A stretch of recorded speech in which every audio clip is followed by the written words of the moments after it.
Communication skills को improve करने के लिए, बेहतर करने के लिए बहुत से टेक्निक्स और मेथड्स होते हैं, लेकिन शायद वो कुछ सुपरफिशियल लेवल पे होते हैं।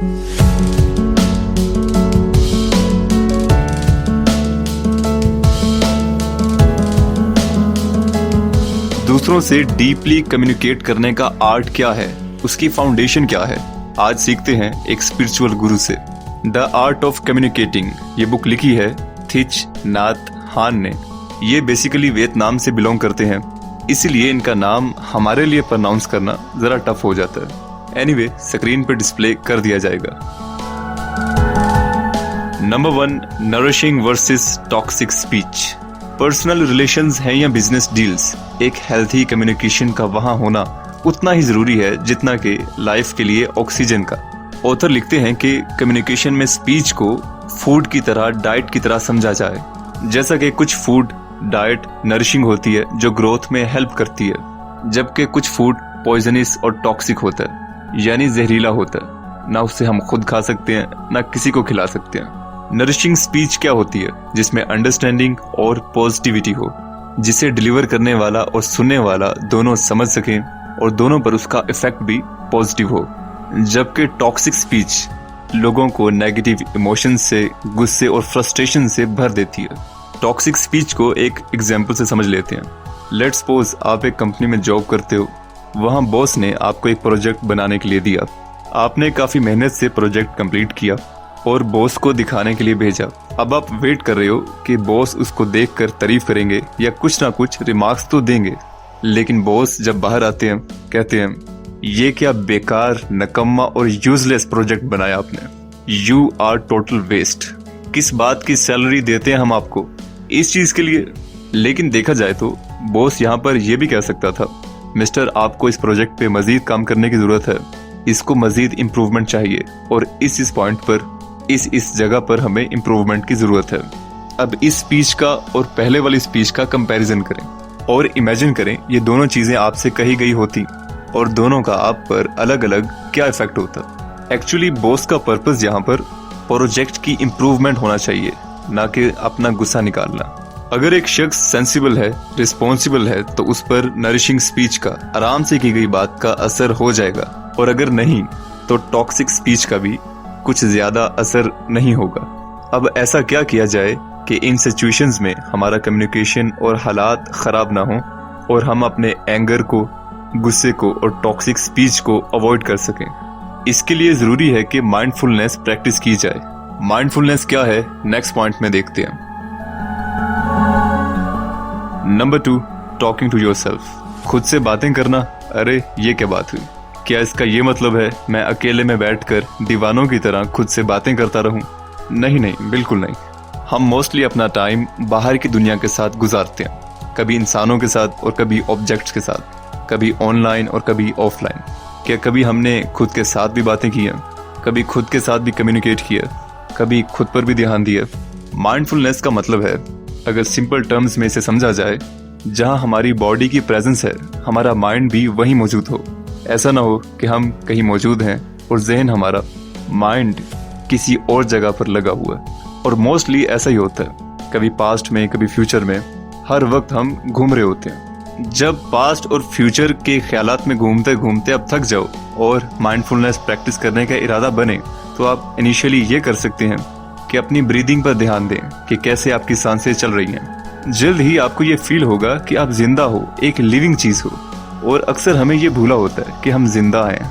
और जब कभी आप वॉक कर रहे हों तो ये फील किया जाए कि कैसे आपके पाँव के नीचे जमीन है और आपके पाँव जमीन को टच कर रहे हैं। ये चीजें स्टार्टिंग में तो जरा अजीब लगेंगी, लेकिन जल्द ही आपको इसकी इम्पोर्टेंस का पता चल जाएगा, क्योंकि इस चीज से हम खुद को समझते हैं, अपने वजूद को समझते हैं, ना सिर्फ बॉडी के लेवल पे बल्कि माइंड के लेवल पर भी।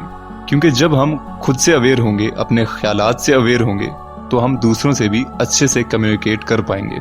क्योंकि तब हमें ये मालूम होगा कि हमने क्या बात करनी है, क्यों करनी है, इस बात से हमारा क्या मकसद है, हम दूसरे से क्या चाहते हैं और इस बात का दूसरे पर क्या असर होगा। Number 3, in communication listening is everything.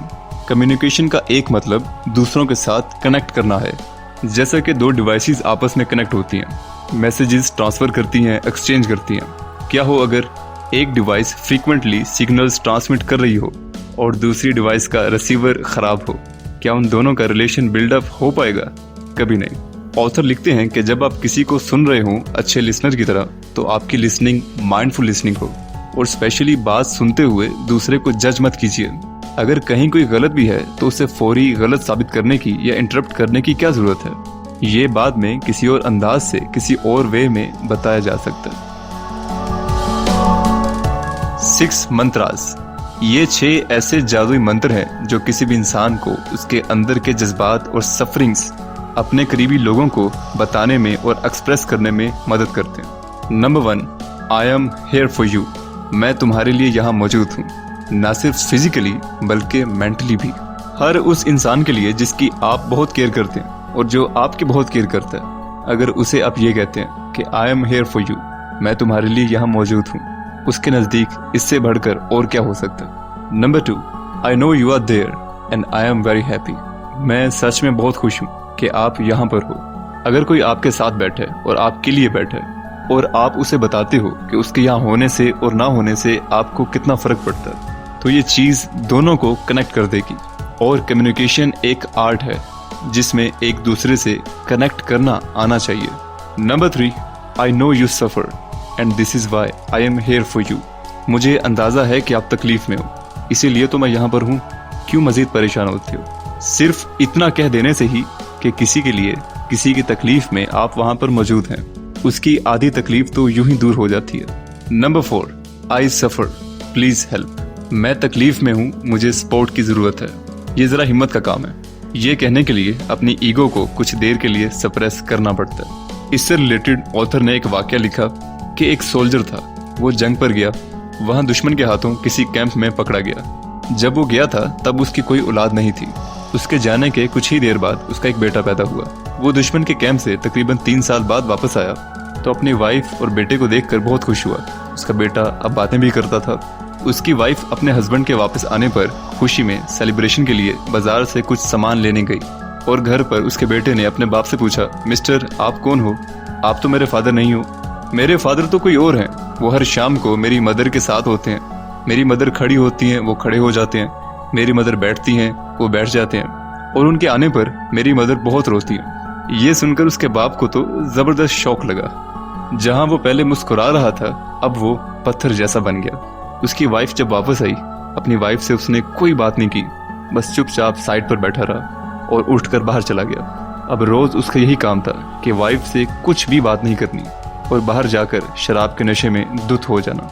उसकी वाइफ इस बिहेवियर से इतनी फ्रस्ट्रेट हुई कि एक नहर में उसने जंप करके सुसाइड कर लिया।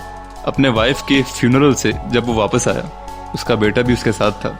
तकरीबन रात हो गई थी, अंधेरा हो गया था।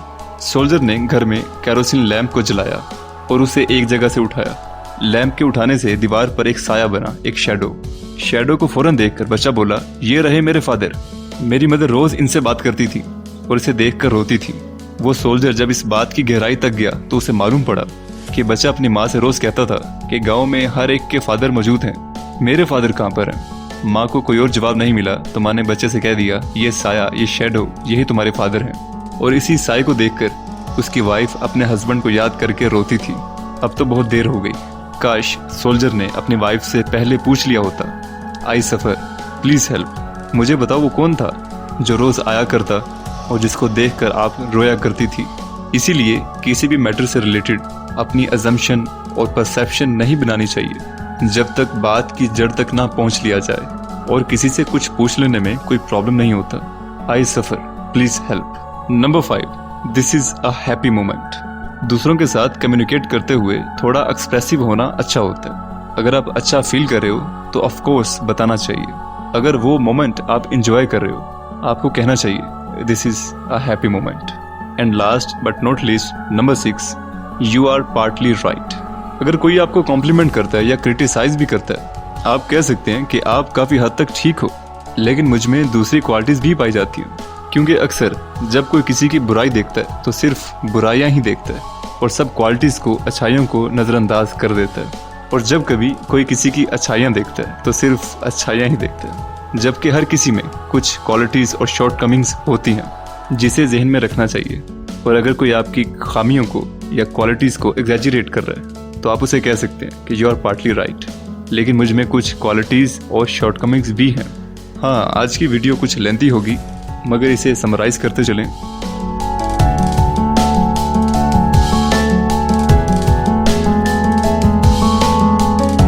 Number 1, nourishing versus toxic speech. Number 2, mindfulness. Number 3, in communication, listening is everything. And number 4, 6 mantras. इन बातों को अपने डियर वंस और नियर वंस से ज़रूर शेयर कीजिएगा। अपना बेहद ख्याल रखिए। Thank you so much.